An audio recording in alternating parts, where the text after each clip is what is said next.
ഒരു വീഡിയോയിലേക്ക് എല്ലാവർക്കും സ്വാഗതം. ഇന്ന് ഉണ്ടാക്കാൻ പോകുന്നത് നല്ലൊരു അടിപൊളി സമോസയാണ്. ഇത് നമ്മളെ റവയും പഞ്ചസാരയും വെള്ള എള്ളും ഒക്കെ വെച്ചുള്ള ഒരു അടിപൊളി സമോസയാണ്. അപ്പം ചായയുടെ ഒക്കെ കൂടെ കഴിക്കാൻ പറ്റിയ ഒരിതാണ് 4 മണിക്ക്. അപ്പോൾ ഈ വീഡിയോ കണ്ടിട്ട് ഇഷ്ടപ്പെട്ട എല്ലാവരും ഒന്ന് സബ്സ്ക്രൈബ് ചെയ്യാനും ലൈക്ക് ചെയ്യാനും ഷെയർ ചെയ്യാനും കമൻറ്റ് ചെയ്യാനും മറക്കരുത്. അപ്പോൾ ഇതെങ്ങനെയാണ് തയ്യാറാക്കുന്നത് നോക്കാം. വീഡിയോ ഇട്ട് പോയാലോ. ഇപ്പോൾ ഒരു ബൗൾ എടുത്തിട്ടുണ്ട്. അതിലേക്ക് 250 ഗ്രാം കപ്പിൻ്റെ 2 കപ്പ് മൈദ ഇട്ട് കൊടുക്കാം. 2 കപ്പ് എടുത്തിട്ടുണ്ട്.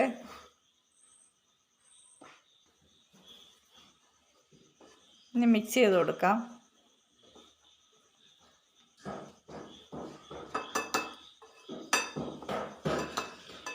കുറച്ച് ഉപ്പ് ഇട്ട് കൊടുത്തിട്ടുള്ളൂ. ഇതിന് മാറ്റി വയ്ക്കാം.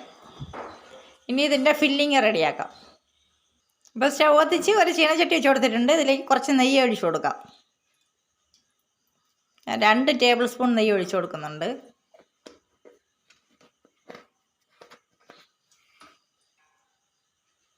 ഇനി ഇതിലേക്ക് 1/2 കപ്പ് റവ ഇട്ട് കൊടുക്കാം.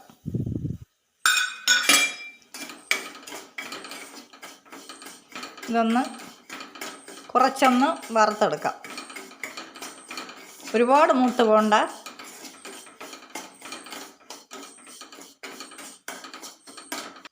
ഇനി ഇതിലേക്ക് വെളുത്ത എള്ളില്ലേ, വെള്ള എള്ള്, അതും കൂടെ ഇതിലോട്ടിട്ട് കൊടുക്കാം. ഞാൻ 1/4 കപ്പ് എടുത്തിട്ടില്ല, കുറച്ച് 1/4 കപ്പിൻ്റെ പകുതിയാണ് എടുത്തിട്ടുള്ളത്.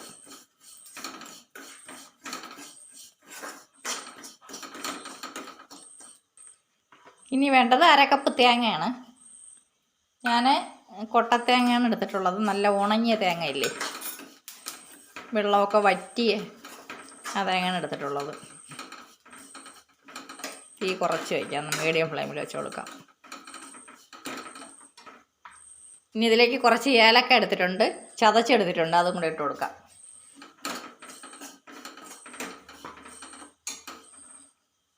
ഇനി ഇതിലേക്ക് വേണ്ടത് 1/4 കപ്പ് പഞ്ചസാര.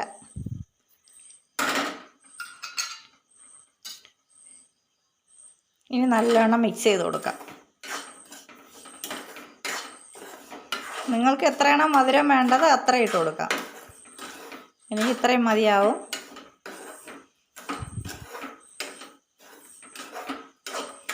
ഇനി സ്റ്റൗ ഓഫ് ചെയ്യാം. ഫില്ലിങ് റെഡിയായി കിട്ടിയിട്ടുണ്ട്.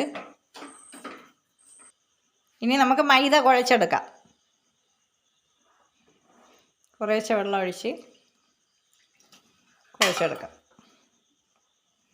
ഒരുപാട് വെള്ളം കൂടി പോകാൻ പാടില്ല, നല്ലോണം പരത്തിയെടുക്കാൻ വേണ്ടിയിട്ടാണ്.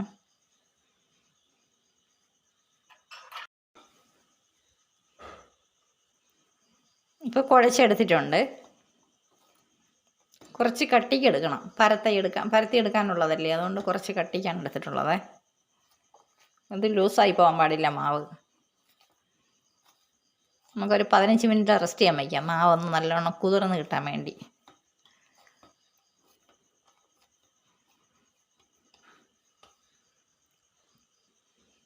പുറമൊന്നും ഉണങ്ങാതിരിക്കാൻ വേണ്ടിയിട്ട് കുറച്ച് എണ്ണ തടയി കൊടുക്കാം.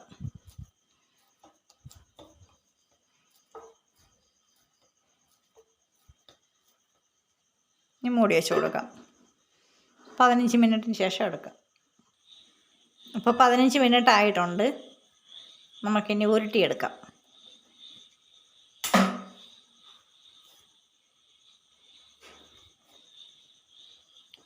ഒന്നും കൂടെ ഒന്ന് കുഴച്ചെടുക്കാം. ആദ്യം ഒന്ന് നല്ലോണം മയപ്പെടുത്തിയെടുക്കാം.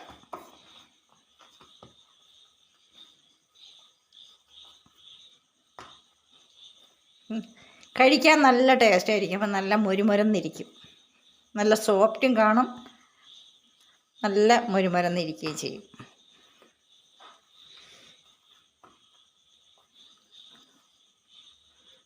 ഇനി കട്ട് ചെയ്തെടുക്കാം.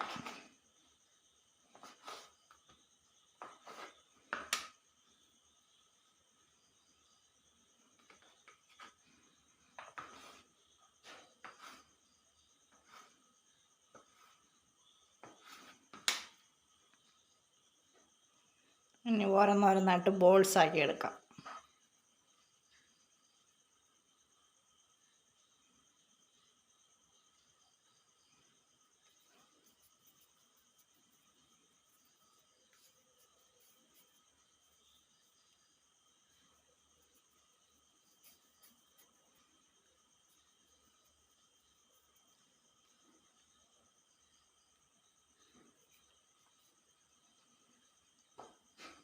ഇതേപോലെ ബാക്കിയെല്ലാം ഇതേപോലെ എടുക്കും.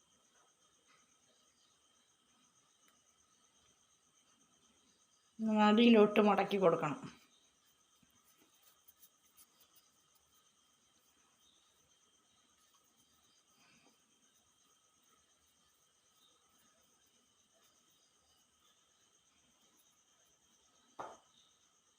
ഇപ്പോൾ എല്ലാം ബോൾസാക്കി എടുത്തിട്ടുണ്ട്.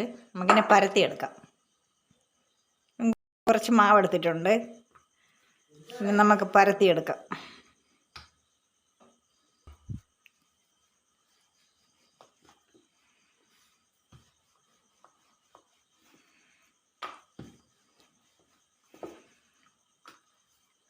ഇതേപോലെ പരത്തിയെടുത്തിട്ട് ഞാനിത് രണ്ടായിട്ട് കട്ട് ചെയ്യുന്നു.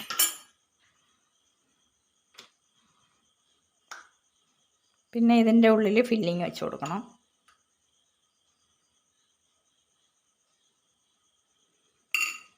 ഇനി സൈഡുകൾ തോറും മാവ് ഒട്ടിച്ചു കൊടുക്കണം. എന്നിട്ട് ഇതൊന്ന് ഒട്ടിച്ചു കൊടുക്കണം. ഇങ്ങനെ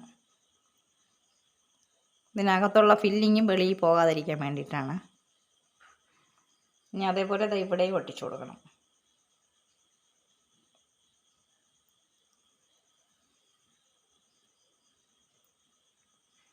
ഒട്ടിച്ചു കൊടുത്തിട്ടുണ്ട്.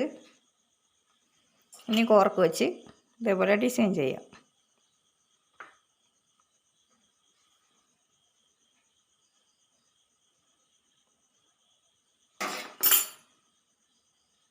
കണ്ടില്ലേ? അപ്പോൾ എല്ലാം പരത്തി എടുത്തിട്ടുണ്ട്. കണ്ടില്ലേ? ഇതേ ഡിസൈനിലാണ് ചെയ്തിട്ടുള്ളത്. കാണാമെന്നറിയില്ല. ഇനി വറുത്തെടുക്കാം.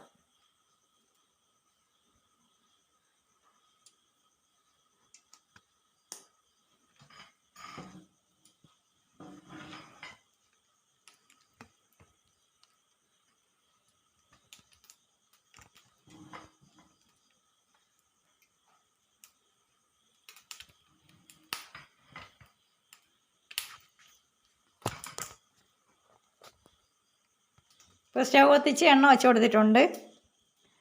നമുക്ക് എണ്ണ ചൂടായി കിട്ടിയിട്ടുണ്ട്. ഇനി ഓരോന്നായിട്ട് വറുത്തെടുക്കാം.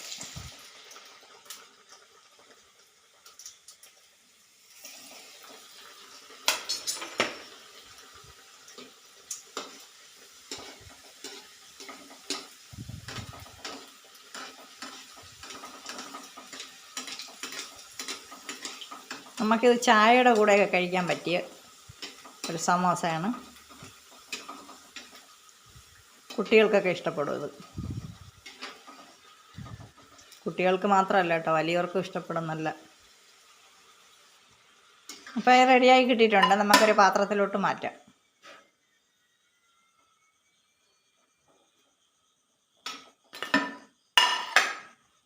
ഇനി ബാക്കിയുള്ളത് ഇതേപോലെ വറുത്തെടുക്കാം. അപ്പോൾ എല്ലാം വറുത്തെടുത്തിട്ടുണ്ട്.